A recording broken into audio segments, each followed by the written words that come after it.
ये है नवरात्रि का चौथा दिन, जिस दिन हमारी संस्था सनशाइन फेसेस की तरफ से हम करवा रहे थे भजन का कार्यक्रम। हमारी संस्था में समाज सेवा के साथ साथ हम लोग सांस्कृतिक और धार्मिक कार्यक्रम भी खूब कराते रहते हैं। तो ये जो भजन संध्या का कार्यक्रम था, ये तय हुआ था और इसमें हमारी संस्था की एक मेंबर ने पूरा सपोर्ट किया था। उन्होंने बोला कि किसी मंदिर में कराने की बजाय ये भजन मैं अपने घर पे कराना पसंद करूंगी।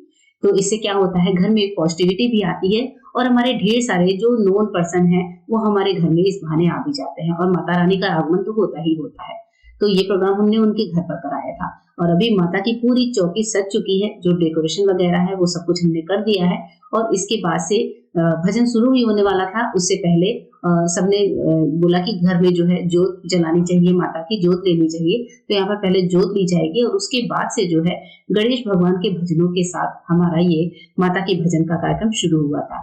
हमने भजन को गाने के लिए भजन मंडली बुलाई थी, इसके अलावा ढोलक वाले भैया थे उनको बुलाया था। तो इस तरीके से करके कुछ हम बाहर के लोगों को बुलाते हैं और बाकी की जो तैयारी थी वो हम हमारे सनशाइन की जो जितनी हम लोग मेंबर हैं हम सबने मिलकर करी थी। तो यहाँ पर एक मेंबर के घर में प्रोग्राम हो रहा था और उनके हस्बैंड भी थे साथ में, दोनों हस्बैंड वाइफ ने मिलकर पूजा करी थी और इधर भजन मंडली आ चुकी है, कुछ हमारी संस्था के मेंबर भी आ चुके हैं, कुछ गेस्ट भी आ चुके हैं और जिनके घर पर ये प्रोग्राम था उनके घर पर भी बहुत सारे गेस्ट आए थे। उन्होंने अपने सारे रिलेटिव्स को इनवाइट किया था और हम सब मेंबर्स ने भी अपने कुछ कुछ जो बहुत खास दोस्त हैं उनको इनवाइट किया था इस प्रोग्राम के लिए। और अभी जब सब मेंबर आ गए तो हम लोग सबको कुमकुम का टीका लगाकर और हाथों में कंगन डोरा बांध रहे थे। सारी लेडीज को हमने कंगन डोरा वगैरह बांधे थे और उसके बाद से इस प्रोग्राम की शुरुआत हुई थी। जिनके घर पर प्रोग्राम था उनकी छोटी सी बेटी जिसको उन्होंने माता का रूप दिया था और उस बच्चे को माता की चौकी के जस्ट पास ही बिठाया हुआ था और यहाँ पर हम सब मिलकर ही सारे मेहमानों का वेलकम कर रहे हैं और उनको टीका वगैरह लगा रहे थे।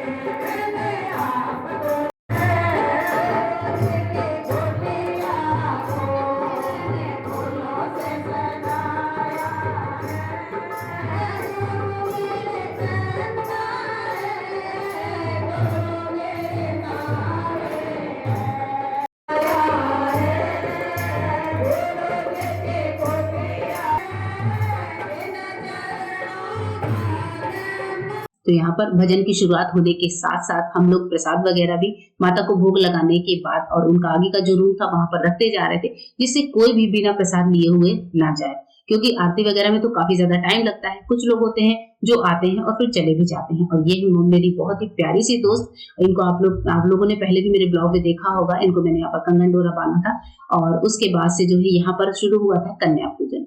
हमने यहाँ पर कन्या पूजन भी किया था इस भजन संध्या में। तो सबसे पहले जो बच्ची माता का रूप लेकर बैठी थी उसके पैर धुलाए गए थे और उसके बाद से वहां पर आए हुए जितनी भी छोटी बच्चियां थी उन सबको हमने पैर धुलाकर कन्या पूजन शुरू किया था। और यहाँ पर हम सभी संस्था के मेंबर एक साथ बैठ रहे हैं और उसके अलावा भी जो बच्चियां आई हुई थी उनको बारी बारी बुलाकर और थाली में हम लोग पैर धुलवा रहे थे। पैर धुलवाने के बाद हमने बच्चियों को बैठा दिया था और उसके बाद से हम सब बच्चियों को देने के लिए ढेर सारा गिफ्ट भी लेकर गए थे अपनी संस्था की तरफ से।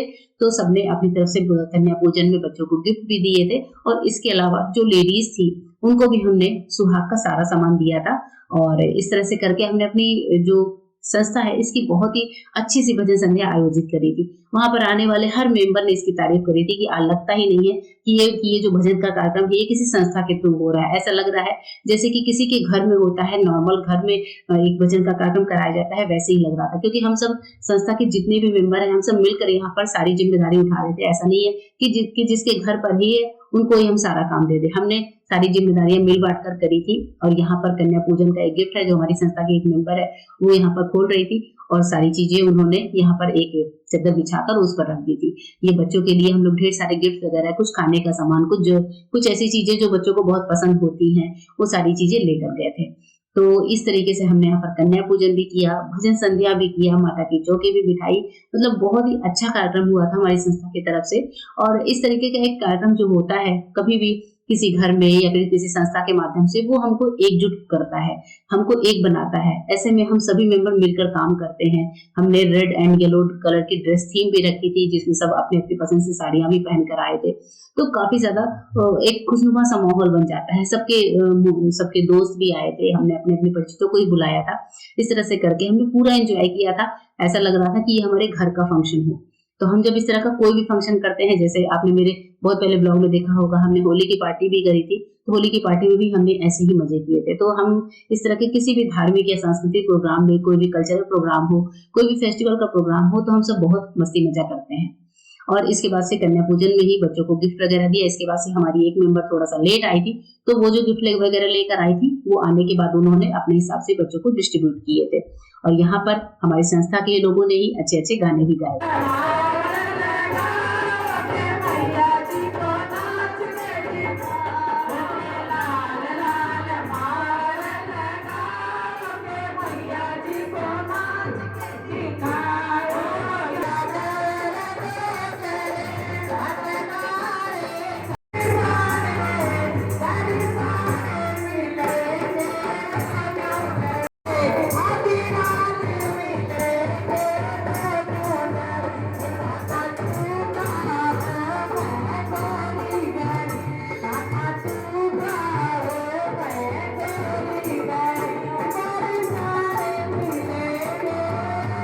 कुछ लोग हैं हमारी संस्था में जिनको गाने का बहुत शौक है, तो सबने एक-एक, दो-दो भजन भी गाए थे। और अभी इसके बाद से जो भजन मंडली वाली सारी आंटी लोग आई थी, उन्होंने मतलब बहुत ज़्यादा पेमेंट नहीं लिया था, सिर्फ किराया भर का लिया था। तो हमने उनको अपनी तरफ से साड़ियाँ भी दी थी। हमने सोचा कि जब ये आंटी लोग कुछ भी नहीं ले रही है और ये मतलब बिना पैसों के ही भजन का इतना अच्छा कार्यक्रम कर रही हैं, तो ये हमारी जो आंटी हैं वो एक्चुअली नोन है, तो उन्होंने बोला था कि हम भजन का कुछ भी नहीं लेंगे, तो हमने उनको अपनी तरफ से और साड़ियाँ दी थी। और उसके बाद से साड़ियाँ देने के बाद हमने उनको पाँव वगैरह भी छुए थे।